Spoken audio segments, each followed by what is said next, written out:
Petite prose philosophique, voire même quelque peu métaphysique. Première petite prose. Fuyez-les comme la peste.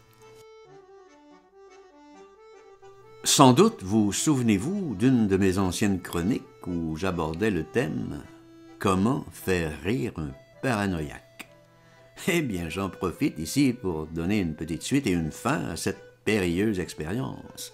Bien sûr, j'y mentionnais qu'il s'agissait d'une opération très délicate. Non seulement très délicate, mais à très haut risque. En effet, aujourd'hui, je me dois de vous mettre vigoureusement en garde, car mon intervention à l'époque s'est lamentablement soldée par un échec retentissant. Donc, je ne vous inciterai jamais assez. Fuyez les paranoïaques comme la peste, car il est carrément impossible d'en faire rire un seul sans qu'il ne s'imagine toutes sortes d'intentions malveillantes venant de votre part. Mais, comme un bonheur ne vient jamais seul, je me plongeai toute affaire cessante dans l'éthique à Nicomaque d'Aristote, et quelle ne fut pas ma surprise de constater l'ampleur du vacuum métaphysique induisant de rechef l'éloge de l'incertitude. Et c'est en méditant sur les dispositions de mon âme que dans le plus noir des profondeurs océanes se produisit l'illumination fulgurante. Je venais de trouver ma pierre de Rosette, ce qui me donnait dorénavant accès à toute la calligraphie des rêves. Voilà qui n'est pas rien. S'ensuivit alors un extraordinaire déferlement de mystérieuse mythologie où tous mes improbables désirs se portèrent en ascension tels d'irrésistibles hymnes spéculatifs.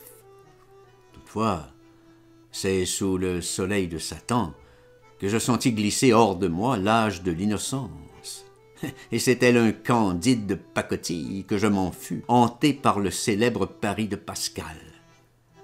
Et c'est en chuchotant dans la nuit que j'évoquai tous les humiliés et offensés qui croupissent sur cette terre maudite, accablés qu'ils sont par tous ces infâmes vendeurs du temps, à seule fin de nourrir la grande société du spectacle. Mais mon petit doigt me dit qu'une bonne pleine lune à Woodstock, sous la lumière cendrée des étoiles, pourrait libérer toutes mes chimères captives et ainsi débrouiller dans ma tête la mécanique secrète des femmes, ce qui, en retour, permettrait de faire émerger l'immanence des refuges bleus de Prusse. Dès lors, sous la poussée d'une alacrité profuse, s'apparentant à un invisible flux d'énergie en quatrain synergique, je m'attelai vaillamment à la rédaction de mes contes de la folie ordinaire, subodorant bien sûr le futur chef-d'œuvre inconnu. Bien mal m'en pris, car à quelques encablures de là, les trois parcs, armés d'un regard chtonien, me fixaient solidement, l'air de dire « Le temps vieillit vite, mon cher Balbise, et avant que le coq ne chante, tu aurais intérêt à bien avoir appris le cantique pour le dernier voyage. » Aïe, aïe, aïe, me dis-je, et n'écoutant que mon courage indomptable, je fonçai droit sur le bar de la grosse lune rousse. Question de me taper un petit remontant, encore sous le choc de cette sinistre rencontre avec ces divinités chtoniques. Or, bizarrement, je pensais alors au fameux soulier de satin perdu quelque part dans les vertes collines d'Afrique. Ou peut-être était-ce à Pétra, au royaume des mystérieux Nabatéens. Enfin bref, ma part animale aspirait à revenir à l'île du jour d'avant. Et je ne voulais surtout pas me retrouver chez Taddy Daniel comme la dernière fois. Non, non, non. Voilà pourquoi, inspiré par la pastorale américaine, et ce, en dépit d'un petit crachin teigneux et persistant, je décidai dès la 25e heure de m'embarquer pour Marrakech, suivant ainsi les voies impénétrables du destin. Et c'est à la confluence des trois rivières que je fis une rencontre absolument fabuleuse. Ah, ben ça alors, les trois rois mages! Et s'ils me révèlent des choses, et des choses, ainsi que la Reine des Neiges dérive encore dans sa forêt de roseaux noirs, tout en distillant l'axiome secret d'où émane la très subtile géométrie des âmes. Ainsi, qui des hommes ou des dieux assure la fluidité des ombres dans la nuit, alors que la cathédrale de la misère érotique ne cesse de produire tout un flot d'images illusives dans le musée imaginaire des hommes?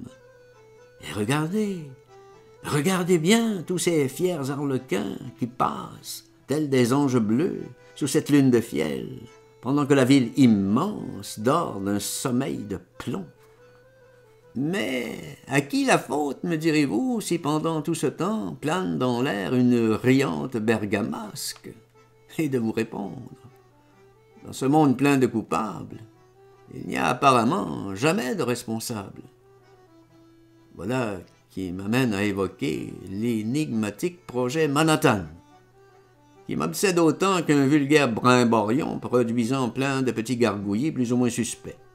Mais il suffit d'un peu d'imagination pour y reconnaître un rondeau bleu à la turque. Mais si, mais si! Seulement voilà, suite à la publication de quelques-uns de mes petits épigrammes, je suis devenu, bien malgré moi, persona non grata. Chacun son Golgotha, me dis-je, quelque peu tristounet.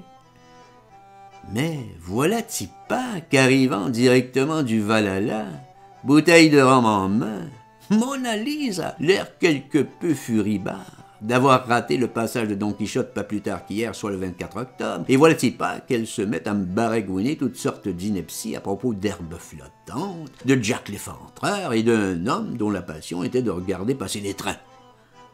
Bon, devant tant d'apagogie, je mets le cap illico sur l'autel des cœurs solitaires où j'ai rendez-vous avec le maître des illusions. Charmante personne, mais qui suscite quand même une certaine méfiance de ma part. Je connais son redoutable pouvoir. Et c'est ainsi que son discours sur les Upanishads et tous ses récits abracadabrants sur de folles amours enivrantes me laissa de glace. Aucune chance, me dis-je. Au même moment, arrivant du pays de l'or noir, le loup des steppes, que j'avais déjà connu à l'époque où je côtoyais mon grand ami Hermann. Oui, Hermann S., que vous connaissez sûrement. Donc, le loup des steppes se mit à me tancer vertement, trouvant vexatoire ma conduite dans le dossier du paranoïaque. Bien sûr que cette situation me pesait lourdement, et c'est donc séance tenante que j'exécutai un pas de deux d'une élégance époustouflante, et v'là! Me voilà accompagnant un troubadour, au demeurant fort avenant, et chantant à plein poumon un oratorio de Noël. In illo tempore Dominum nostrum Jesus Christus est. On ne peut pas dire qu'on n'a pas le sens du sacré.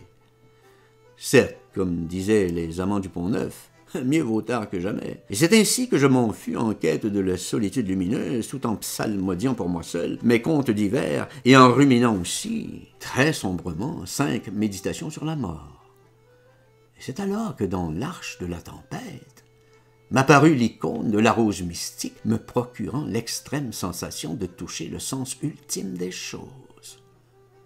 Et c'est en catimini, et armé d'une ardente patience, que je m'attaquai à l'énigme de la grande lumière concomitante à l'oubli, celle qui mène fatalement à l'ébranlement et à la rupture.